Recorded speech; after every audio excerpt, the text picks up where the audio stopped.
Hello friends, आप सभी लोगों का हमारे स्मार्ट लर्निंग पॉइंट चैनल में स्वागत है। प्रतियोगी परीक्षाओं में जनरल नॉलेज, सामान्य ज्ञान की कोई सीमा नहीं होती है जो प्रतियोगी परीक्षाओं में आते हैं। उस समुद्र मंथन में कुछ चुनिंदा प्रश्न ऐसे होते हैं कि उसको चुन करके मैं लाता हूं, जो आपके सामने प्रस्तुत करता हूं, जिससे कि आप प्रतियोगी परीक्षाओं में पास हो सकें और लाभ उठा सकें। प्रतियोगी परीक्षाओं में सामान्य ज्ञान की जानकारी होना बहुत आवश्यक है। आप भले ही किसी विषय में विशेषज्ञ हों, एक्सपर्ट हों, लेकिन सामान्य ज्ञान और जनरल नॉलेज में अगर आपकी कमजोरी है तो आप किसी भी प्रतियोगी परीक्षाओं में सफलता नहीं प्राप्त कर सकते हैं। तो आज हम सामान्य ज्ञान का पार्ट 9 लेकर के आए हैं, जो आपके सामने प्रस्तुत है। उसे आप लोग ध्यान से देखिए। पहला है, फॉरेस्ट रिसर्च इंस्टीट्यूट देहरादून में स्थित है। फॉरेस्ट रिसर्च इंस्टीट्यूट वो कहाँ पर स्थित है? देहरादून में स्थित है। और देहरादून जो है उत्तराखंड प्रदेश में है। नेक्स्ट, विश्व में सबसे अधिक डाकघर भारत में है। अगर ये सवाल आता है कि विश्व में सबसे ज्यादा डाकघर कहाँ पर है, तो वो है भारत में, राइट। नेक्स्ट देखिए, राजाजी राष्ट्रीय पार्क जंगली हाथी जानवर का प्राकृतिक आवास है। राजाजी राष्ट्रीय पार्क जो है वो जंगली जानवरों के लिए प्राकृतिक आवास है। नेक्स्ट, लंदन के निकट शून्य देशांतर पर स्थित ग्रीनविच नामक स्थान से गुजरने वाली काल्पनिक रेखा को प्राइम मेरिडियन कहा जाता है। लंदन के निकट शून्य देशांतर पर स्थित ग्रीनविच नामक स्थान से गुजरने वाली काल्पनिक रेखा को क्या कहा जाता है? प्राइम मेरिडियन कहा जाता है। तो आप लोग ध्यान से देखते रहिए और अपने दिमाग में हर पॉइंट को बैठाते रहिए। नेक्स्ट देखिए, भारतीय मानक समय व ग्रीनविच समय में 5.5 घंटे का अंतर है। भारतीय मानक समय और ग्रीनविच समय में कितना अंतर है? कितने घंटे का अंतर है?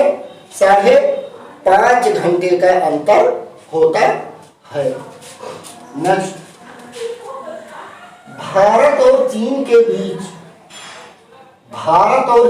बीच मैकमोहन रेखा सीमा निर्धारण का कार्य करती है।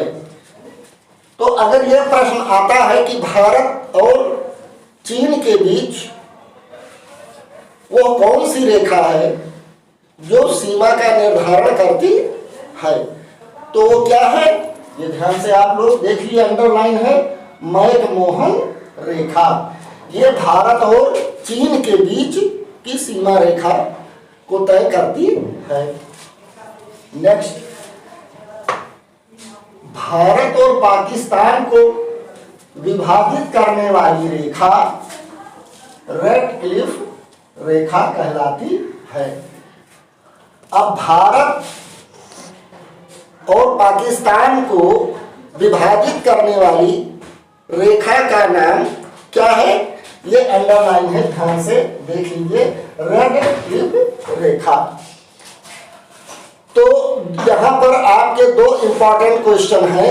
मैकमोहन रेखा जो है भारत और चीन की सीमा को विभाजित करती है, निर्धारण करती है, और रेड क्लिफ जो है वो पाकिस्तान और भारत की सीमा को विभाजित करती है। नेक्स्ट, मानसून अरबी भाषा का शब्द है। मानसून जो है किस भाषा का शब्द है? ये अरबी भाषा का शब्द है। नेक्स्ट, फारहान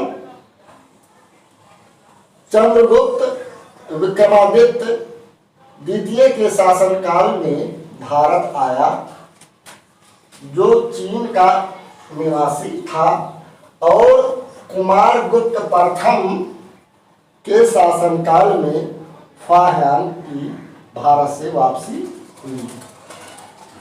तो यहाँ पर है कि फारहान एक चीनी यात्री था जो भारत आया था, और उस समय भारत में किसका शासनकाल था? तो ये देखिए किसका शासनकाल था? चंद्रगुप्त द्वितीय, अर्थात चंद्रगुप्त विक्रमादित्य द्वितीय के शासनकाल में फारहान भारत आया था, जो चीन का एक यात्री था। और किसके शासनकाल में वो चला गया? कुमारगुप्त प्रथम। कुमारगुप्त प्रथम के शासनकाल में वो भारत से चला गया, और किसके काल में आया था?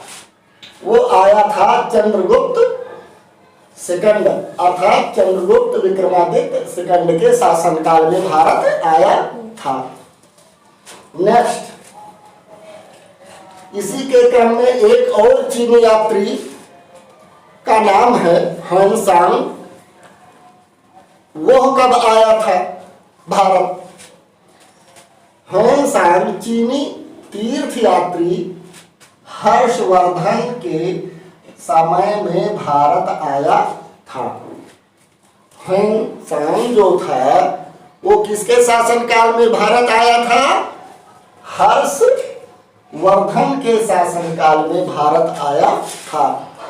ये दो क्वेश्चन प्रतियोगी परीक्षाओं में आईएएस, पीसीएस एंड अन्य प्रतियोगी परीक्षाओं में अक्सर पूछा जाता है। समझ गए? तो इन दोनों प्रश्नों का उत्तर आप अपने दिमाग में बैठा लीजिए। नेक्स्ट, सिसोदिया वंश राजपूत वंश ने अकबर के सामने समर्पण नहीं किया था। भारत में जब मुगलों का शासन था तो कौन सा राजवंश था जो मुगलों के सामने समर्पण नहीं किया था? तो वो कौन था? देखिए, सिसोदिया वंश राजपूत वंश ने अकबर के सामने समर्पण नहीं किया था। नेक्स्ट, पहली बार जनगणमन 27 दिसंबर 1911 में मुंबई में गाई गई थी। जनगणमन को प्रथम बार कब और कहाँ गाया गया था? तो प्रथम बार मुंबई में सन 1911 में 27 दिसंबर। तो इसमें कई प्रकार से अगर घुमा फिरा करके प्रश्न आता है तो इतना अगर आपको अपने माइंड में याद है तो उस प्रश्न का जवाब आप बखूबी दे सकते हैं। पहली बार जनगणमन 27 दिसंबर 1911 में मुंबई में गाई गई थी। नेक्स्ट, झंडा गीत श्यामलाल गुप्त ने लिखा। अगर यह प्रश्न आपको आता है प्रतियोगी परीक्षा में कि झंडा गीत को किसने लिखा, तो किसने लिखा? ये देखिए अंडरलाइन है, श्यामलाल गुप्त। तो झंडा गीत श्यामलाल गुप्त ने लिखा था। नेक्स्ट, 10 रुपए के नोट पर गवर्नर भारतीय रिजर्व बैंक के हस्ताक्षर होते हैं। 10 रुपए के नोट पर किसके हस्ताक्षर होते हैं? ये भी क्वेश्चन बहुत ही इंपॉर्टेंट है। 10 रुपए के नोट पर किसके हस्ताक्षर होते हैं? तो ये देखिए किसके हस्ताक्षर होते हैं? गवर्नर भारतीय रिजर्व बैंक के। 10 रुपए के नोट पर गवर्नर भारतीय रिजर्व बैंक के हस्ताक्षर होते हैं। नेक्स्ट और आखिर में सवाल का जवाब, 1 रुपए के नोट पर वित्त सचिव भारत सरकार के हस्ताक्षर होते हैं। अब देखिए 1 रुपए के नोट पर किसके हस्ताक्षर होते हैं? तो 1 रुपए के नोट पर वित्त सचिव भारत सरकार के हस्ताक्षर होते हैं। तो ये रहे आज हमारे जनरल नॉलेज के पार्ट 9 के महत्वपूर्ण प्रश्न और उनके उत्तर।